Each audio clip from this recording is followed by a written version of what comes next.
All right, we are back live on the Andre Duke Show with Carter Smith. Carter, how we doing, man? Good, man. Good. Had a nice little weekend. Took some time off. Obviously, didn't have a show Friday because of Valentine's Day, everything going on and everything like that. And just took the weekend off. Had a nice, pretty relaxing weekend. Watched a lot of college basketball, which is not something I normally do. But watched a lot of college basketball and just hung out, man. Had a good weekend. Got back after it this morning. Got ready. Got the week started, and overall doing well, man. How about you? How was your weekend? I know you've been kind of down and out with an illness. So how you feeling? How's it going? I'm hanging in there, doing the best I can with what I got. Yeah. Didn't really watch too much hoops. I've kind of been out of the loop. Been out of it. I had a lot of parlays going on this weekend and hit quite a few, but there was a couple, man. Like, I mean, I forget what game it was. Fucking Purdue. Like, just beat Wisconsin. You're at home. Just beat them. That's all you have to do. I didn't need any minus points or anything. I just win, and they were up, and then they just choked it away. I can't stand Purdue. And then Indiana on Friday night. Like, the whole state of Indiana, other than Notre Dame, can just go ahead and just not play sports anymore. I don't need to see it. Well, I mean, you're asking a lot. You're asking a lot there. When it comes down to it, the Mike Woodson thing is, whenever we had talked about that earlier in the year, I had said that it was either tourney or bust, and it looks like he's not going to get in the tourney at all. So yeah, would have helped if he would have beat Wisconsin. Or no, that's Indiana. He played. I forget who they played, but yeah, I don't think they're going to get in either, and it was just terrible. Yeah, they played UCLA. Like, just beat UCLA. God. Anyways, those are my two games that I really lost, and that was annoying. But other than that, I did pretty well. So overall, good weekend, man. But lot going on. We're getting into the heart of kind of March Madness season now, as people are starting to talk about bubble teams and everything like that and whatnot. But there's still a lot going on in football. I mean, things continue to move. We got recruiting movement. We got all kinds of news on the Notre Dame front as far as coaches and awards and recruits and things like that we can talk about. And we'll get into it in a little bit. But I don't know if you saw this, but the Big Ten and the SEC met, and as the emperors of college football, I guess, decided that they might want to expand the playoffs to 14 or 16 teams. Did you see that? I believe in August we talked about that, and I said it was going to happen. I said that if the NCAA is unwilling to expand the playoff and do what the Big Ten and the SEC want them to do, they're going to break off and form their own tournament, and I think this is what it is. But I think the contract for 12 teams is through it for another year. They probably won't. I think it's through 2025. I think so. But well, I'll have all that information when we talk about it. But I just thought that was interesting. But getting it kicked off here, we'll get into some social media things and different things like that. Kind of combined what our show Friday would have been. I apologize. My obligations ran a little long. And Friday morning, I had some stuff with my kids, got donuts and everything like that with my daughters, and then had to work and everything like that. So didn't get the Friday show done. But I did have some interesting social media stuff. I can't believe this is even a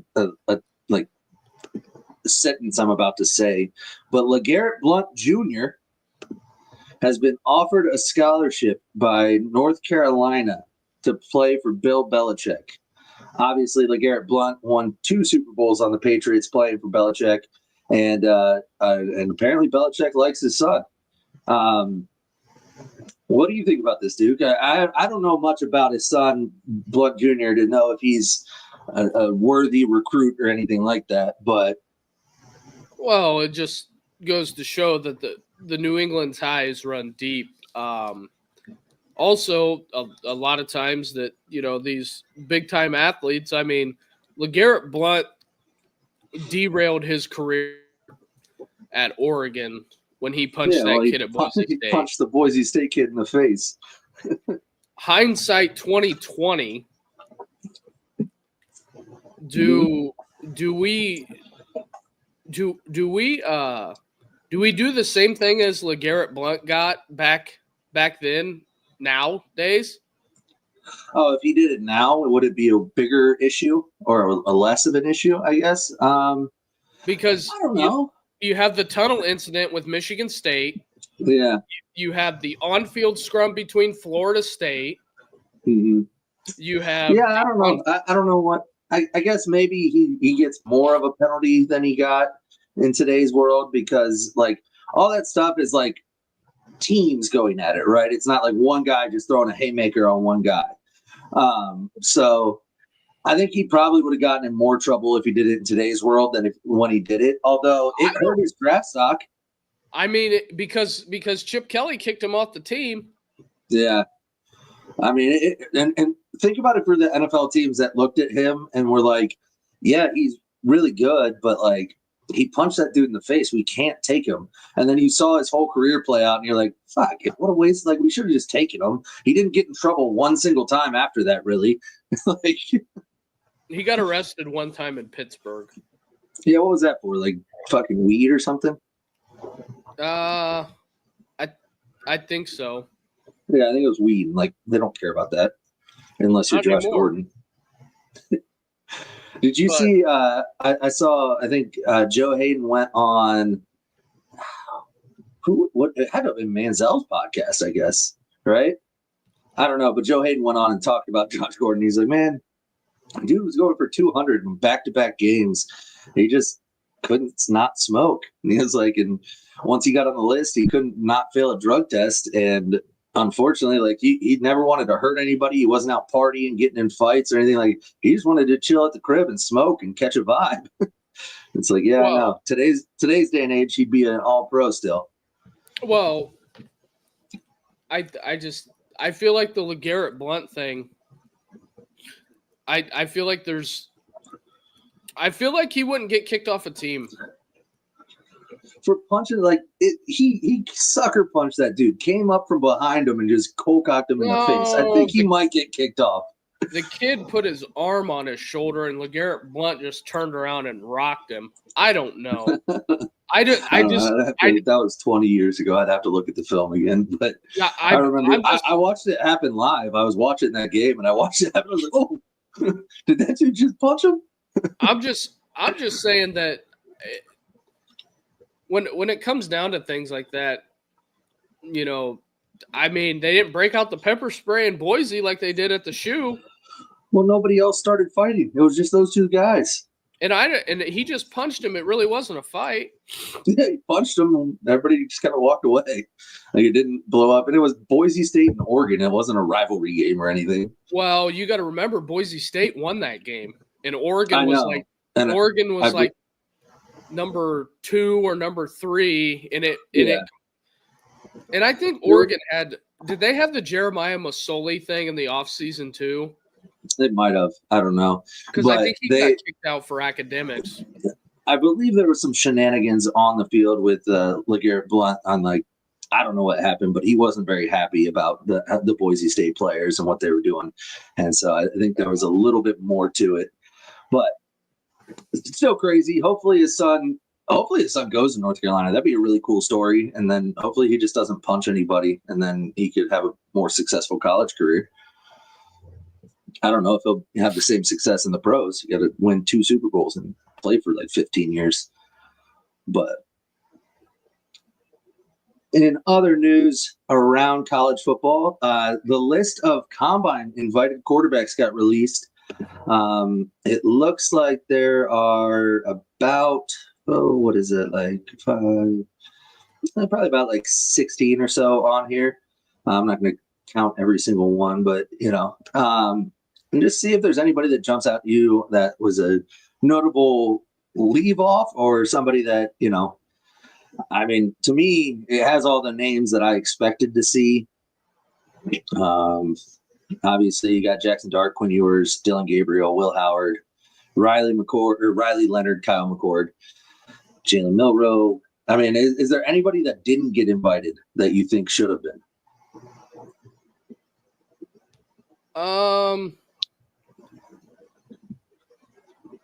I think that's pretty much everybody. Do you think there's anybody that's? No, not that I can think of. Off the top of my head, no. I think they got everybody. Is there anybody on the list that surprised you that they got invited? Milroe. No, but he's getting invited, dude. That's a big name from a big school. People are projecting him in like the first 2 rounds. He's getting an invite. We just got kicked off of TikTok. Why? Because we said weed. Oh, well, God damn it. I was talking about Josh Gordon smoking weed. What? TikTok? Yeah, it's weird. But that's fine. Whatever. TikTok is very censored, I guess. But if you're a half-naked girl, you can do whatever you want on there. Anyways. I wonder if it'll let me restart. Anyways, who cares? It's not completely restricted. We're back. Just no bad. No more tree talk. But Is there anybody that you're excited to see? Like who? I think the ones that you're most excited to see. Like first of all, I don't know if any of these guys are going to run. I think Quinn Ewers needs to run. I don't know if I would if I was him.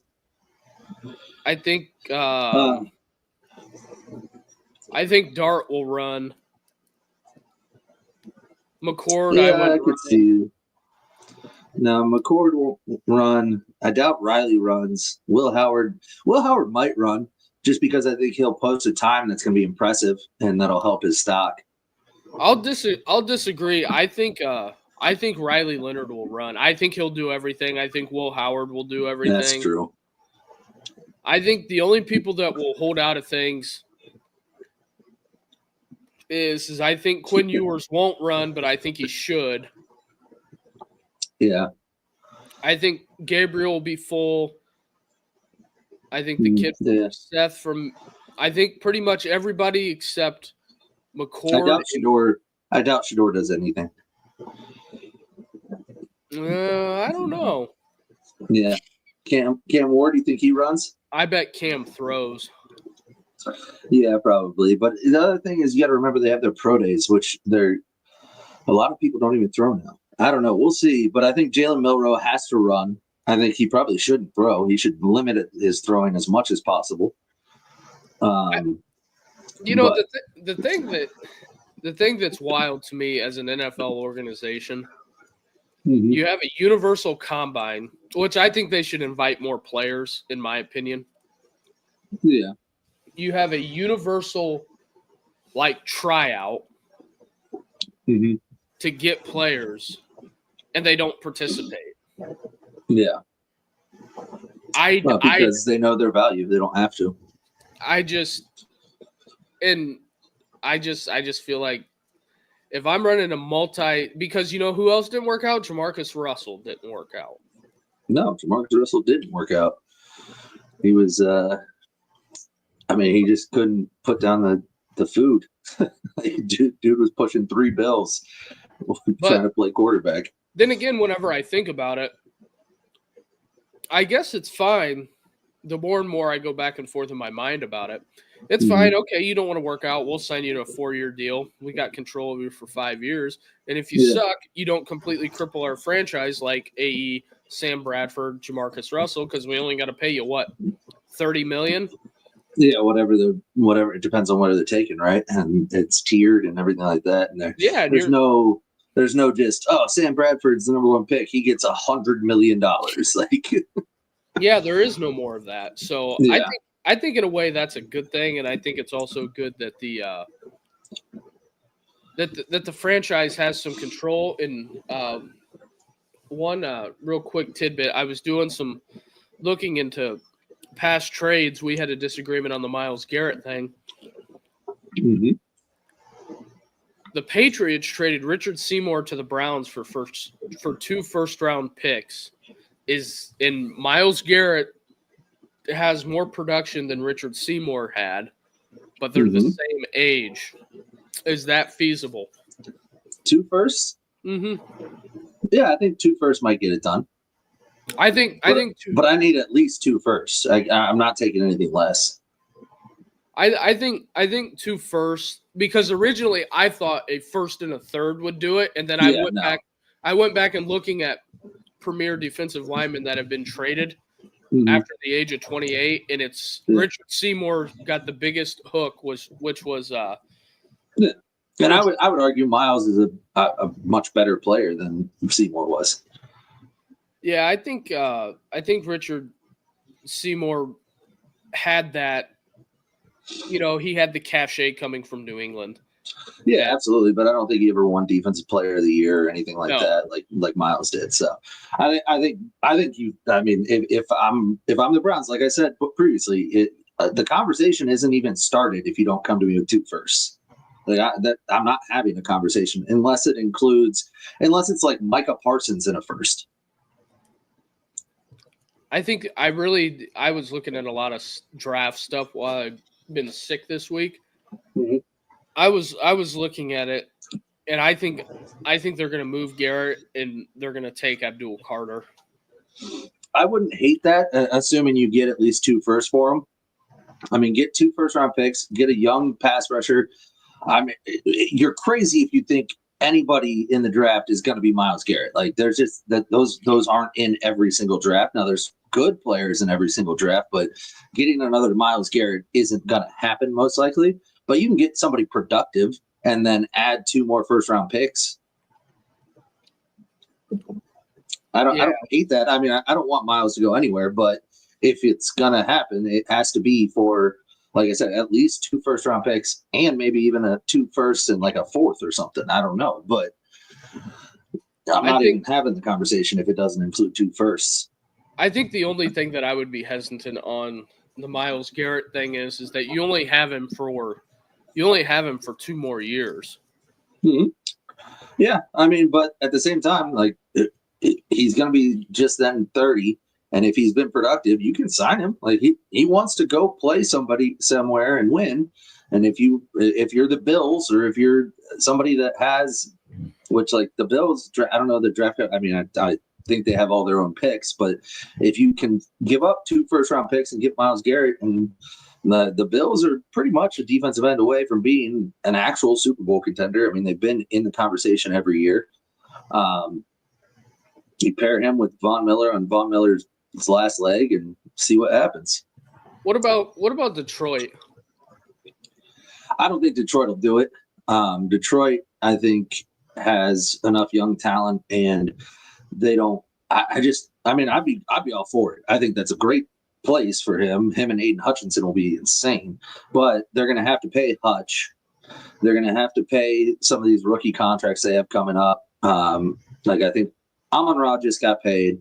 They're going to have to pay probably Jahmyr Gibbs in the next couple of years, probably Jameson Williams in the next couple of years. On defense, they got a couple other young guys that they're going to need to pay. And I just don't know if they're going to want to give up the draft capital and pay that money for another defensive end when they already have one of the premier guys. Because I didn't know if Myles would take a discount, take a pay cut to try to win a ring. He talks. I mean, he says he will. Now, a lot of players say that until it's time to actually do it. Saying it and doing it are 2 different things in the NFL. So we'll see. I mean, if he wants to go to Detroit so bad, he's going to have to restructure his contract and take less money. And if that's what he wants to do, okay. But he's not going to give the Browns a hometown discount, that's for sure. And that money could be used to build a team that could compete for a championship. But he wants to go to one that's already ready, I guess, which – whatever, who knows? But we'll see. We'll see how that goes. Let's get a couple comments here before we reset the show here. Sid, appreciate you. SEC's mad they haven't won in 2 years. Yeah, they are looking for any way to reorganize this thing and get, which what I've heard is if it's 16 teams, the Big Ten and SEC would get 4 automatic bids each. I don't know. I'm out on the auto bid thing. Well, my thing is, and this is, I don't know the legality of it, but I don't know how you do that. without getting hit with antitrust lawsuits from the ACC and the Big 12. But if they have a way, they'll do it. But, here's the funny thing. The 4 teams for the Big 10 would have been real easy to figure out, right? Yeah. It's the 4 teams. The 4 teams for the SEC would have been the same argument that we had at the end of the year anyways. Is Ole Miss, Bama, or South Carolina the 4th best team in the SEC? I don't know. But because the issue that I have is that you're letting in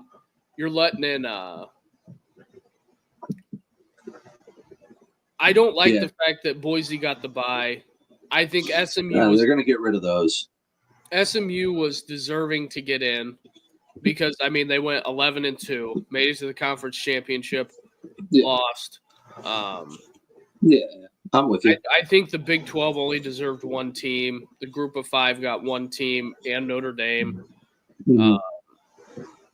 But realistically, do you want to see 9-3 South Carolina that got boat raced by Ole Miss in the playoffs? Nope. You're going to be putting in because you dilute it, in my opinion.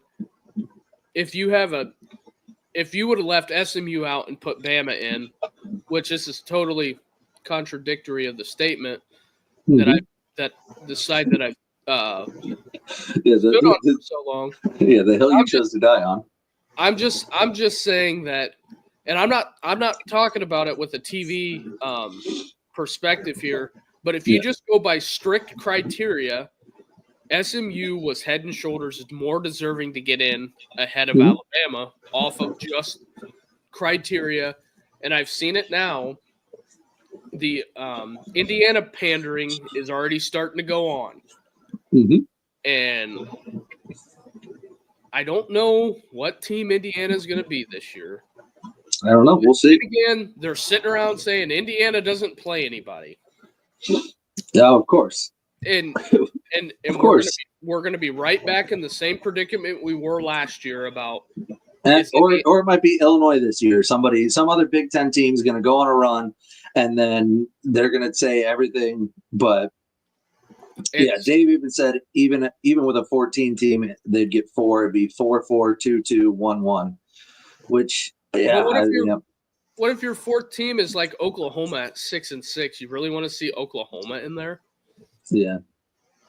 It does make it more like every other sport. I agree. No more opinion. They go by league finish. Yeah.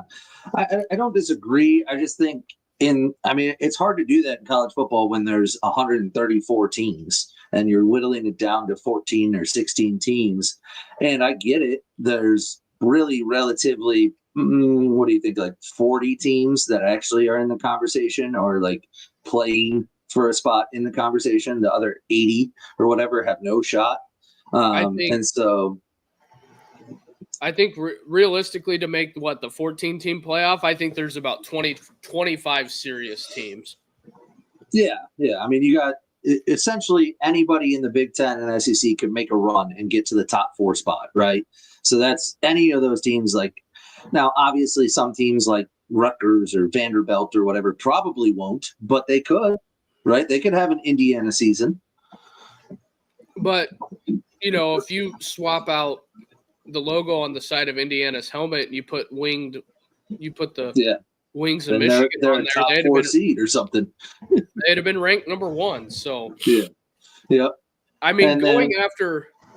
going after Indiana's schedule again, it's literally the teams in their conference. So what? They scheduled nobody in the non-con, but they're not like Ohio State scheduling Texas week 1 with 2 new coordinators. Don't think that was thought out well, but whatever. Well, who knows? But other comments here, and then we'll reset here. Amy, the Common Core's year at Orange was just crazy. Why did we not get that production at Ohio State? I think there's 2 factors. I think you did get that production at Ohio State. His numbers at Ohio State actually were pretty good. He just folded in pressure moments. Not quite the production. They didn't throw it as much last year at Ohio State. Also, he's playing in the ACC versus the Big Ten. There's a lot less talent, a lot less defense in that league, just naturally. So I think those are the 2 reasons. And I think he didn't. There was no pressure on him at Syracuse. He didn't feel any pressure. I think if he beats Michigan, the whole script is different. Well, if he beats Michigan, he's probably the starting quarterback at Ohio State this year. And I think everybody that was complaining would still be complaining like they were this year. Yeah. Well, and I don't. Here's a fun question: if they beat Michigan in 23, right? They obviously probably go to the playoff. Let's say they lose in the playoff, right? They come back this year. Do they win the Natty this year with Kyle McCord at quarterback? That's a tough question. I know my answer. I say no. Yeah, I don't think so. I don't think they do. I just think there's just a different, and it's not that Will Howard was head and shoulders a better quarterback than Kyle McCord was. I just think that Will Howard added something to the team that Kyle McCord probably never could have.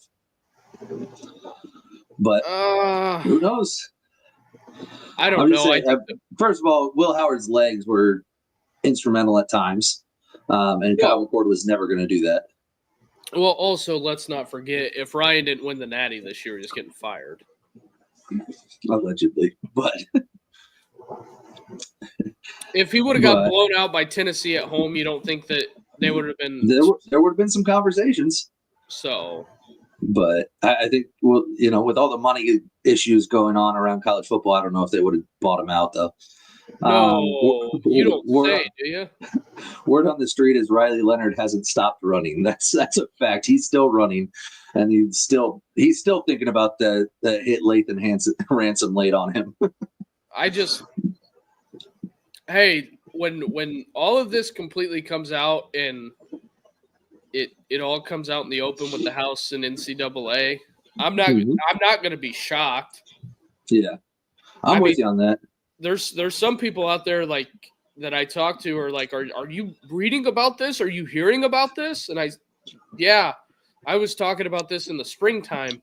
I said, pay attention to it. And it's all of a sudden now becoming an issue because one of your relatives got a scholarship ripped. Huh. Mm-hmm. Yep. Or their sport got canceled. Yep. That's going to happen. But all right, let's go ahead and reset the show and get back to it. If you're out there on Twitter, come on over to the YouTube, get in the chat here. We got Amy and Sid, Dave, all kinds of people in here asking questions, contributing to the conversation here. And then also make sure you hit that like and subscribe button. Hit the bell notification so you get notified anytime we go live. But definitely pump that subscribe button up. Let's get these numbers up so that we can add some cool features to the show and do some cool things. But having said that, man, we'll be right back after this word from our partner. What's up, guys? If you have been watching the show for a while, you know, if you're like me, that you love a good nicotine pouch. So that's why we're super excited to offer our first ever promotion here on the show. ALP pouches, ALP pouches, the new standard in nicotine pouches. A better time with ALP pouches. A better time isn't just a tagline, it's a promise. We love nicotine pouches, and we're here to share that love. Better products, better experiences, and a genuine commitment to a better world.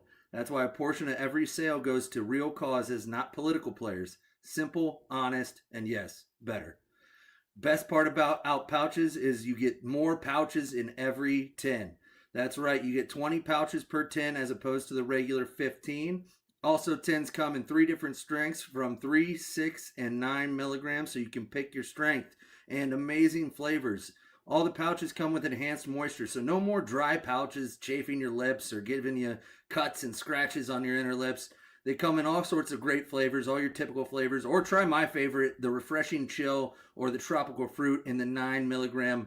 ALP isn't just better, ALP is the new standard. Created by real users, not suits in a boardroom, we've made the product they never could. So go over to alppouch.com/Duke Show. That's ALPPOUCH.com/Duke Show to get 10% off your first purchase of America's newest nicotine pouch standard.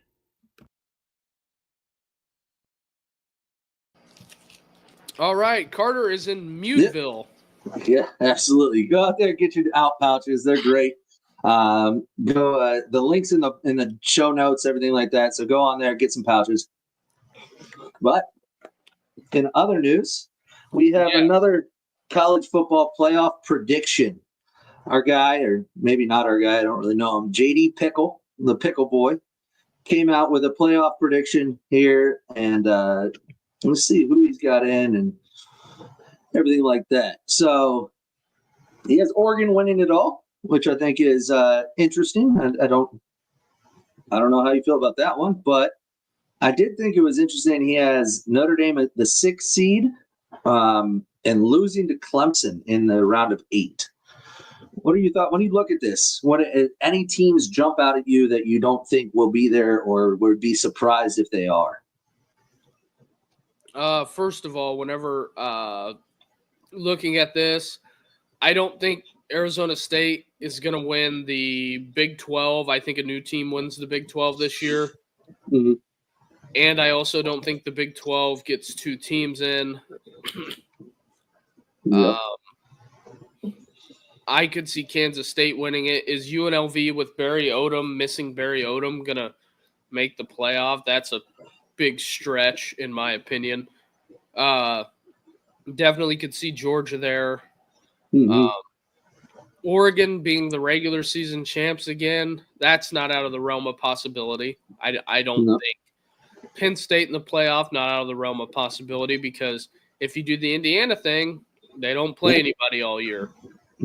Except Ohio State. LSU, I don't know. I don't know about that. That's the one I guess I had 2. One team that was in South Carolina is interesting to me. They're putting a lot on that freshman quarterback that's coming back. But I think LSU, I don't know about. I mean, my Brian Kelly feelings aside, I think they're probably going 9-3. They have maybe 10-2. They have a shot because they have Nussmeier. Yeah, exactly. They have a quarterback. So I don't hate LSU getting in. I just don't. I don't know if I believe it. I'd have to see it. South Carolina, I thought that was interesting. The one that isn't on here. Are you telling me Kalen DeBoer is going to miss the playoffs 2 years in a row? That was the first thing that I thought. I was just going down side by side. Now, Ohio State being the 7th seed, that's not out of the realm of possibility. That's what they were this year. So, but South Carolina is a little iffy to me because you've got I think that with the expectations lower, I wouldn't count out Lane and Ole Miss. Mm-hmm. I think the Simmons kid's going to be a baller. Mm-hmm. I'm definitely not counting out Kalen DeBoer in Alabama because he's actually going to get a cue that I think is an actual quarterback. Now, so that's why South Carolina is iffy to me. And then also a team that nobody else is talking about. How about them Florida Gators? DJ Lagway coming back. Your Gators, they have another gauntlet of a schedule, but I could definitely see them doing better and getting in the conversation. Well, every team that they lost to outside of A&M and Miami were all playoff teams. I believe that's true, yes. But so Florida, I think, is an interesting one. How about Miami? You just brought Miami not in the conversation. The ACC only getting one team in when they give the Big 12 2, I think is crazy. I think so too, but you mean to tell me Clemson, Miami, SMU, Florida State, all those teams are going to be down, or I guess Clemson's not down. They're the one that gets in, but if last year tells me anything, I want to see Florida State play over multiple weeks before I give an opinion on that. Well, yeah, I'm just saying they can't be any worse than last year. And if they figure it out like they did 2 years ago, they're going to be in the conversation. Dave here said he bets half those teams miss. I could see, I don't know about half, but I could definitely see like 4 of them missing for sure. I mean, you could be. I mean, Notre Dame has a tough schedule. They could easily miss out, lose 2 games. They're probably out. I mean, it would be on par for what we said. UNLV, Arizona State, Kansas State, and LSU. Those are 4 teams. That's almost half of the playoff. Yeah. Notre Dame could be a 5th team. I'm not going to say they're not going to make it. I'm not going to Ohio State's breaking in 2 new coordinators, a new quarterback, new running backs. They're replacing 8 players on defense. Like, Ohio State's not a shoe-in to make it. We just think they are because they haven't been – it's been 20 years since they haven't been a top 12 team or whatever. But they who knows? If it doesn't go well with Brian Hartline and Matt Patricia, they definitely are a team that could miss out. I think that, it's one of those things that I always halfway forget Dave's a Michigan fan. So I know. Yeah, fuck Ohio State. I knew you'd like that, Dave. It's, But let's talk about the one Big Ten team not on here. You think Michigan can have a shot? I think they got as good a shot as anybody.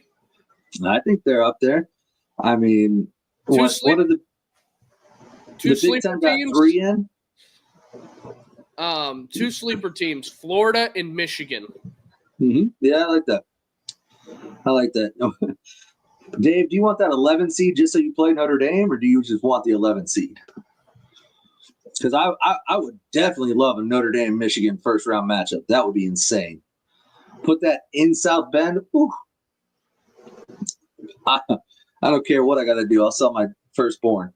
There's no Indiana on this list either. Yeah, well, I think a lot of people think they're going to come back to reality, which is possible. But I just thought it was interesting. Do you really think Oregon can win it? I haven't seen them ever win, so it's tough for me to pick them in postseason games or big games. I know they beat Ohio State in week 6 last year or whatever, so they won a big game. But when it gets past November, I see them losing a lot. It's tough for me to take Texas and Oregon in big games. Yeah, I agree. I mean, we'll start and get over the hump. He might. He could. I don't know. But, yeah, Dave, I agree. That Notre Dame-Michigan rivalry and tradition is definitely missed. I hope they find a way to bring that back either by adding Notre Dame to the Big Ten or just scheduling it out of conference more frequently. That was an awesome, awesome game. But other than that, we got, let's see here. Oh, what else we got? Teams. We'll get into some NFL stuff here real quick. Let's look at the new coaches in the NFL.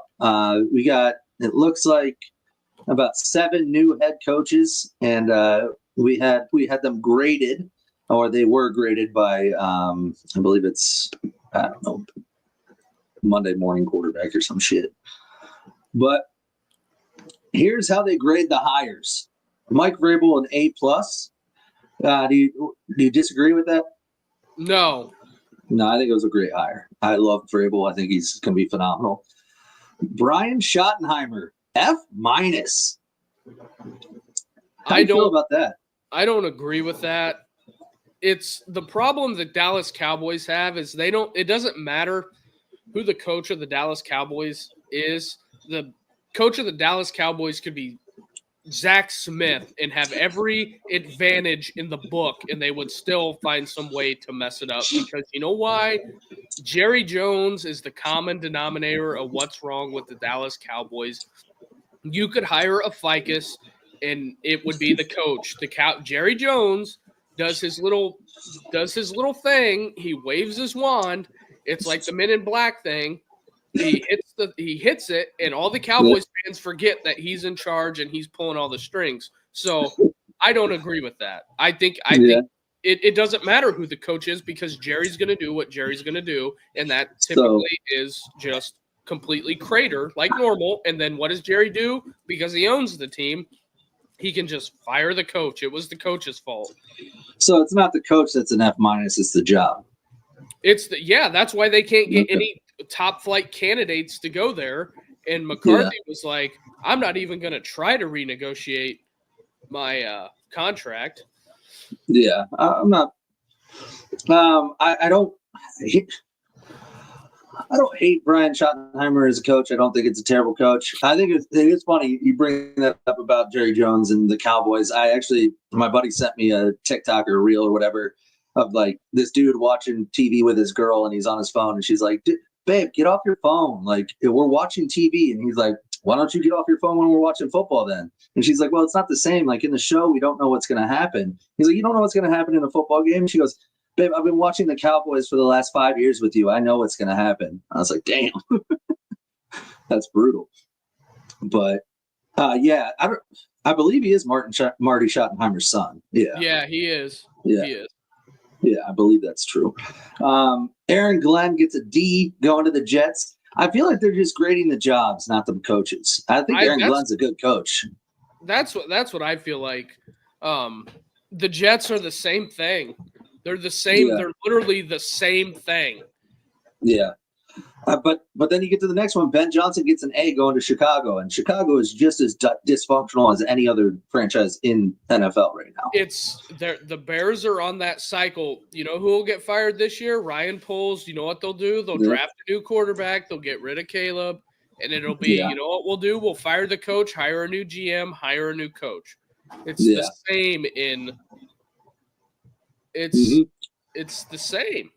Yeah, I don't disagree. I also think Ben Johnson gets a lot more credit than maybe he deserves at this point. We'll see. But, you know, I didn't see him coach a phenomenal game in the playoffs there with Detroit. But also Caleb Williams is not Jared Goff. Is not Jared Goff. So let's put that hat on. And yeah. And then Liam Cohen to the Jaguars. I don't know much about him other than what he was the OC at Tampa, right? And so he took Baker and made Baker $100 million man.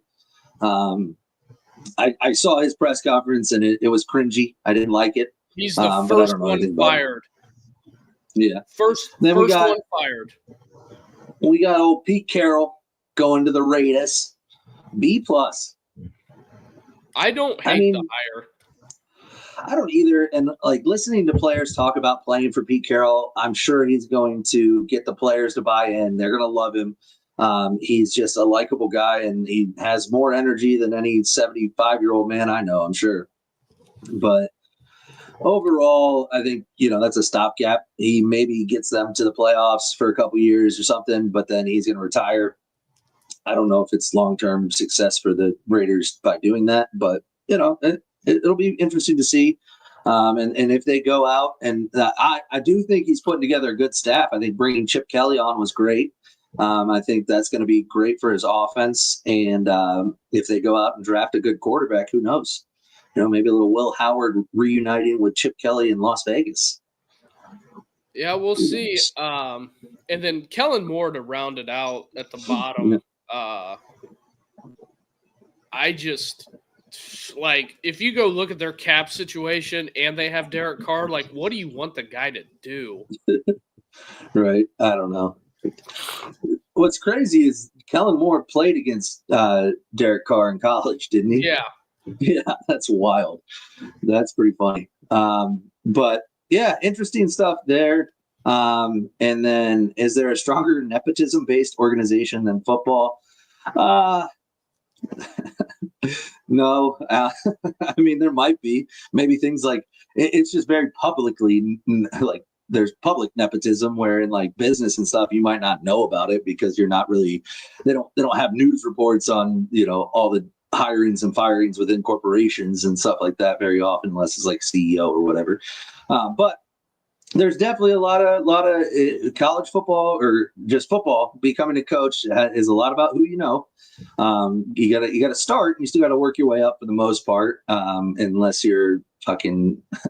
I don't know. Yeah, I mean, I'm sure Brian Schottenheimer's paid his dues, but he definitely got a little edge, or a little boost by being Marty's son. I'm sure. Well, and also he's still relatively young. Yeah. Oh, absolutely. And I mean, I'm well aware of it. I know how it works, and it definitely helps to know people in that industry. But you still at least for the most part, any experience that I've had with it or anybody I know that's had experience with it, you can get your name or you get your foot in the door, but it's up to you to open it and to work your way up to do it. Now, not quite the same as having a legendary coach like Marty Schottenheimer as your father, obviously, but is what it is. It's working out well for Steve Belichick. Yeah, absolutely. And I didn't think about this. We do get a little Harbaugh Carroll again in the same division back to their NFC West days. That's interesting. That'll be fun. Other than that, let's see here. Did you see CJ Gardner-Johnson's hoodie? Yes. Bro, this guy is just a troll. And, like, I don't even like him that much. Like, he kind of annoys me. But this is great. If you can't read it, it says Swifties can LIX my balls. Swifties can lick my balls because they won Super Bowl LIX. Obviously, I forget. I'm not about to do Roman numerals on the spot here, but I want to say that's like 59 or something like that. But and then I mean he was he had the Swifties all upset. Yeah. Did you see what they did? The old Swiftie Nation. Yeah, they're leaving terrible reviews for his mom's restaurant, which is they're trying to put his mom out of business, I guess, which is super cool, guys. Yeah, but I mean, epic troll, in my opinion. But then last thing here before we jump into a little more conversation about the playoffs and then Notre Dame. I don't know if you saw that. I saw it today, but the Bengals have announced that they are going to franchise tag T. Higgins yet again. They're out of tags, right? This is their last one, yeah. I mean, I don't know. Get it figured out. The thing is, they can't. Like, they don't have any money. Like, they're either going to have to pay him and start tagging Jamar and let Jamar walk, or they're going to have to pay Jamar. And they're not going to let Jamar walk, so they're going to tag him. I'm like, does he play under the tag? I mean, you basically have to, but yeah, because if you don't play under the tag, it'll be the same thing with Le'Veon Bell. Even though the Steelers let him out to go sign with somebody, but it's still. I mean, if he plays under the tag, I would think that they could be able to get a deal done. I think the problem with them, with what my understanding of it is they could get a deal done, but they're not going to give him the guaranteed money he wants. Like, they could put a 4-year deal together and pay him $20 million a year or whatever he's asking, pretty much, but they can't do the guaranteed portion of it because in the NFL, if you guarantee money, you have to put a big chunk of that money up front in escrow so that it's guaranteed money. It has to be there. And the problem with the Brown family and a lot of owners in Major League Baseball and the NFL is they're not cash flush. They don't have they might be worth $2 billion, but they don't have $2 billion in the bank.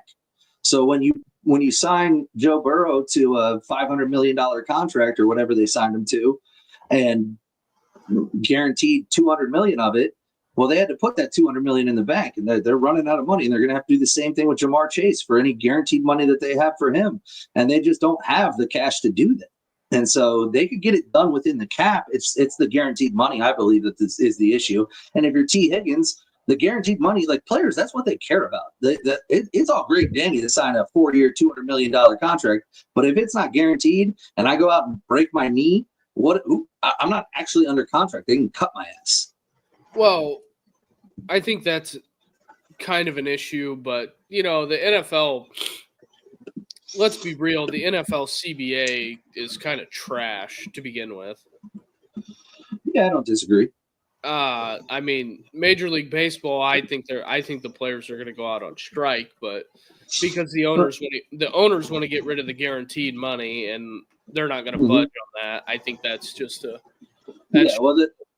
MLBPA is the strongest players union in sports. And it's because they will go on strike. The NFL has tried it and they just don't. There's too many there's too many players that aren't making the top dollar that won't give up their paycheck, right?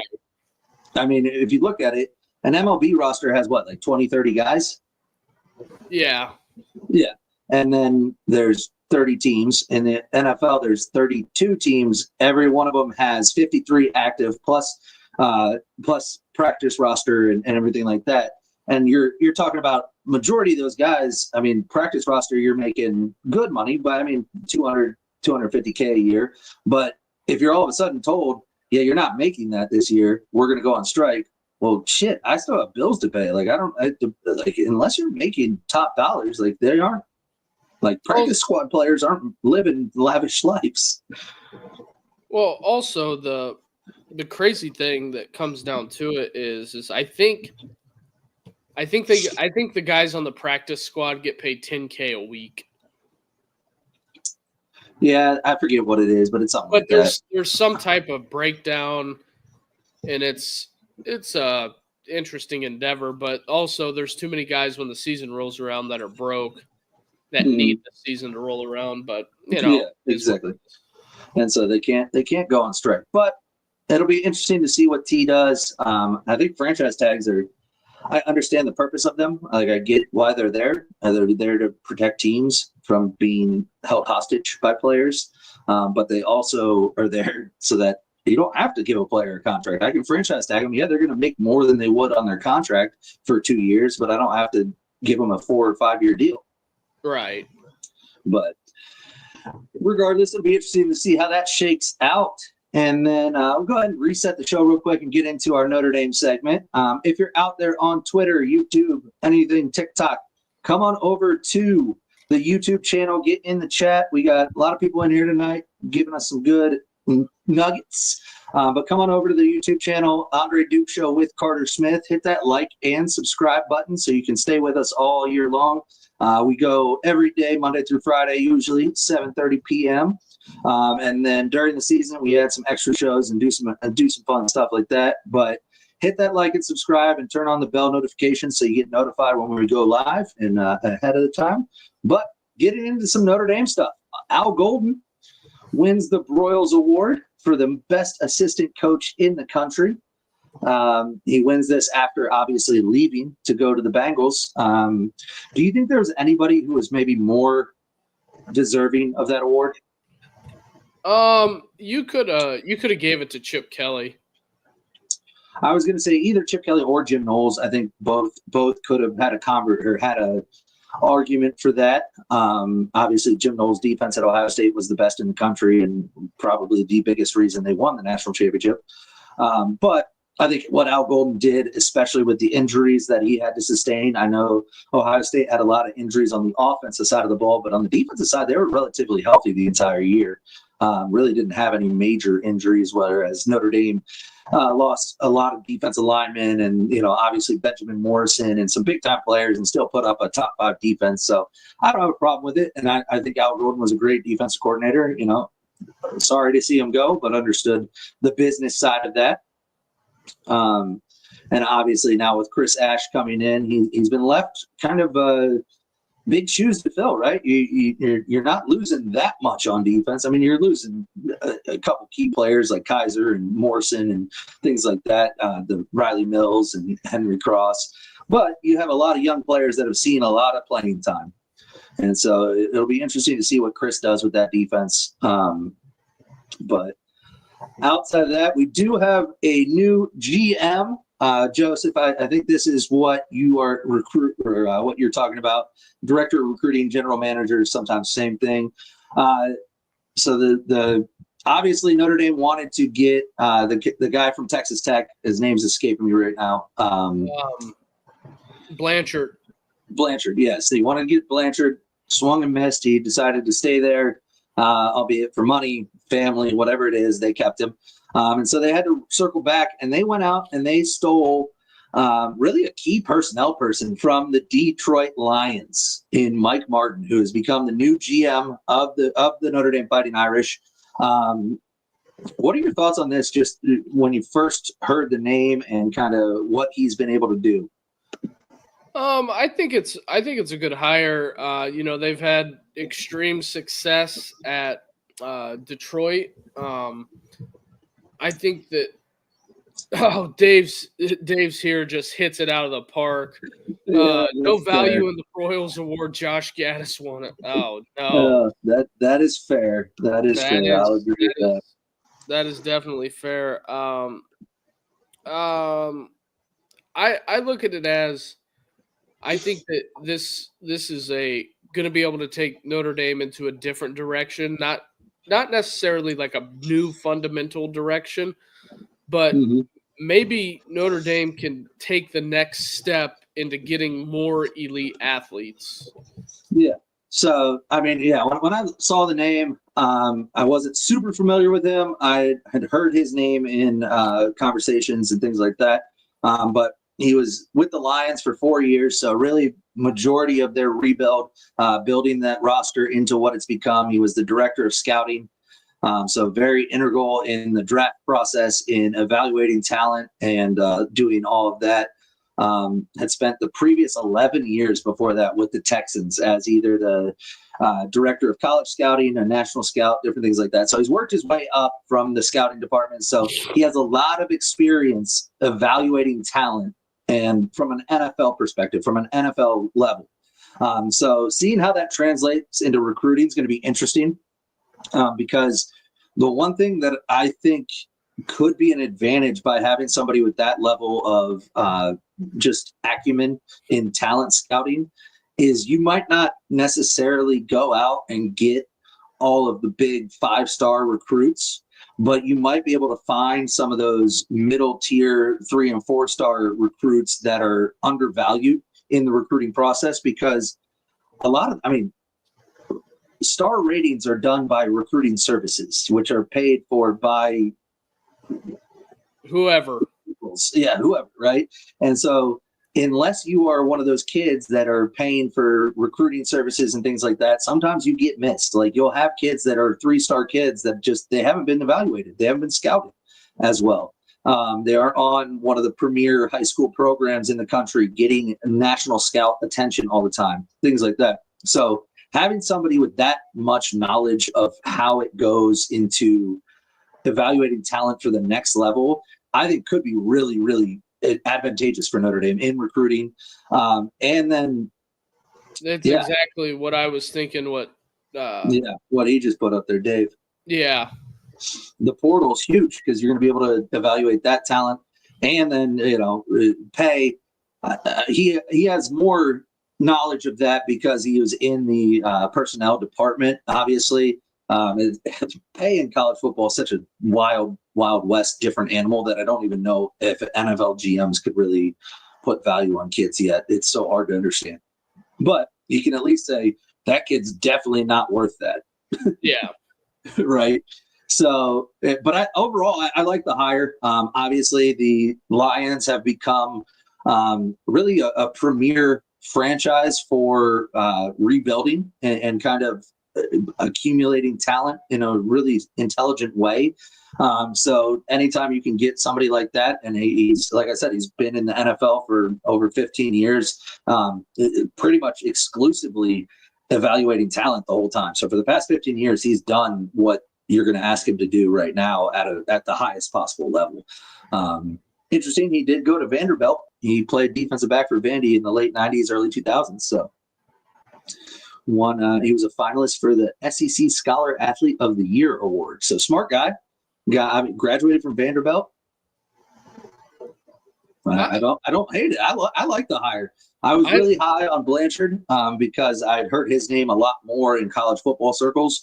But everybody I've talked to said you're getting a really intelligent guy that knows what he's doing. So I love it personally. We lost Duke for a second there. The only other thing I have, they did add another, I guess, staff member. I know now in college football you can have pretty much unlimited analysts, but they did hire who a lot of people I've heard his name for some defensive back coaching jobs. here in the past few months. Some decently big ones was Javon Codlin, who was the assistant secondary coach at West Virginia. He got hired as a defensive analyst, so he's not going to be coaching a position group technically, but I'd imagine he's going to help out in the secondary. He gets a lot of credit for his recruiting and development at West Virginia, developing they had an All-American named Beanie Bishop, which he gets a lot of credit for that. So another rising young star in the coaching world that they added to the staff to go alongside Chris Ash, who is a more established defensive staff member, and then obviously Mike Mickens and some of the other guys already on staff. He's very highly regarded in coaching circles, I'll say that. So, but other than that, I'm not sure what Duke has going on with his camera right now, but it's not looking good. Other than that, let's get some comments here. Got that one. Yeah, exactly. He'll know what a right guard is worth versus what a quarterback. Yeah, exactly. For the most part, these guys are making the job as they go. Exactly. They don't. And so if you have somebody with experience at the NFL level that knows kind of infrastructure and ways to utilize tools and things like that, it can make it easier, I'm sure, which is what they're going to ask him to do. And from everybody I've talked to that has interacted with him loves him and thinks he's a supremely intelligent guy that knows football. He knows ball, or at least the talent side of ball. He may not be the best X's and O's guy. I don't know, but who knows? But other than that, I think that's all we got for you tonight. So if you're out there watching on Twitter, YouTube, TikTok, make sure you hit that like and subscribe button. Come on over to the YouTube channel. We'll be back tomorrow night at 7:30 to discuss more about what's going on in the world of sports in general, really, but mostly college football is what we talk about the most. I appreciate everybody tuning in. Hit that bell notification, and then if you're a nicotine pouch guy, go to outpouch.com/Duke Show and get yourself some pouches. Thanks again, everybody, for tuning in.